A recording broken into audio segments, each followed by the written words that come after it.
ಎಲ್ಲರಿಗೂ welcome back to my YouTube channel. ಸಖತ್ ಟೇಸ್ಟಿಯಾಗಿರುವ ಇದಕ್ಕಿದ ಬೇಳೆ ಸಾಗು ಚಪಾತಿಗೆ ಪೂರಿಗೆ ಇದು ಪರ್ಫೆಕ್ಟ್ ಕಾಂಬಿನೇಷನ್. ಹೇಗೆ ಮಾಡೋದು ಅಂತ ನೋಡೋಣ.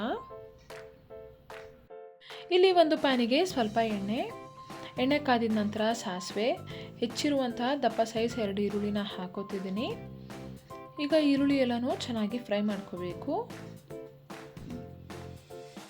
ಈರುಳ್ಳಿ ಎಲ್ಲ ಚೆನ್ನಾಗಿ ಫ್ರೈ ಆದಮೇಲೆ ಒಂದು 8 ಅವರು ನೀರಲ್ಲಿ ನೆನೆಸಿ ಮತ್ತು ಇಟ್ಕಿರುವ ಅವರೆಕಾಯಿನ ನಾನಿಲ್ಲಿ ಹಾಕೋತಾ ಇದ್ದೀನಿ. ಈಗ ಇದೆಲ್ಲ ಹಸಿ ವಾಸನೆ ಹೋಗೋವರೆಗೂ ಚೆನ್ನಾಗಿ ಫ್ರೈ ಮಾಡ್ಕೋಬೇಕು. ಈಗ ಅವರೆಕಾಯಿ ಎಲ್ಲ ಚೆನ್ನಾಗಿ ಫ್ರೈ ಆದಮೇಲೆ 2 ಟೊಮೆಟೊನ ಕಟ್ ಮಾಡಿ ಹಾಕೋತಾ ಇದ್ದೀನಿ.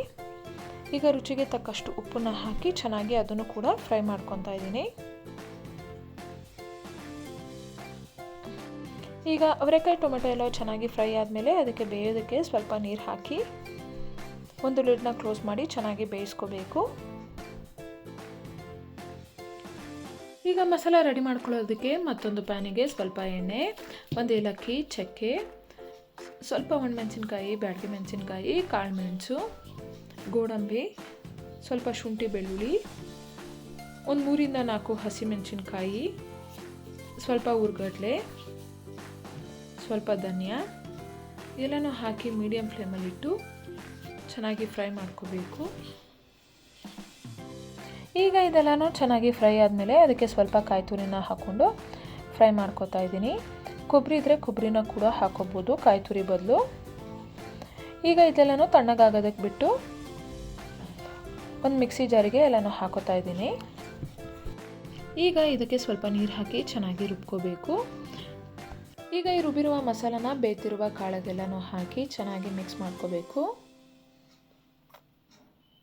ಈಗ ರುಚಿಗೆ ತಕ್ಕಷ್ಟು ಉಪ್ಪನ್ನ ಹಾಕೋತಿದ್ದೀನಿ. ಈಗ ಎಲ್ಲನೂ ಚೆನ್ನಾಗಿ ಕುದಿಸ್ಕೋಬೇಕು. ಈಗ ಸಾಗು ಆಲ್ಮೋಸ್ಟ್ ರೆಡಿ ಆಗಿದೆ. ಕೊನೆಯದಾಗಿ ಮೇಲೆ ಸ್ವಲ್ಪ ಕೊತ್ತಂಬರಿ ಸೊಪ್ಪನ್ನೆಲ್ಲನೂ ಹಾಕೋತಾ ಇದ್ದೀನಿ. ಸಖತ್ ಟೇಸ್ಟಿಯಾಗಿರುವ ಇದಕ್ಕೆ ಬೇಳೆ ಸಾಗು ರೆಡಿಯಾಗಿದೆ. ಚಪಾತಿಗೆ ಪೂರಿಗೆ ಇದು ಪರ್ಫೆಕ್ಟ್ ಕಾಂಬಿನೇಷನ್. ಒಂದು ಸತಿ ಟ್ರೈ ಮಾಡಿ. ಈ ರೆಸಿಪಿ ನಿಮಗೆ ಇಷ್ಟ ಆಗಿದ್ರೆ ಹಾಗೆ ನನ್ನ ಚಾನಲ್ನ ಲೈಕ್ ಮಾಡಿ, ಶೇರ್ ಮಾಡಿ, ಸಬ್ಸ್ಕ್ರೈಬ್ ಮಾಡಿ. ಮತ್ತಷ್ಟು ಒಳ್ಳೊಳ್ಳೆ ರೆಸಿಪಿಗಳೊಂದಿಗೆ ಸಿಗ್ತೀನಿ. ಎಲ್ಲರಿಗೂ ಧನ್ಯವಾದಗಳು.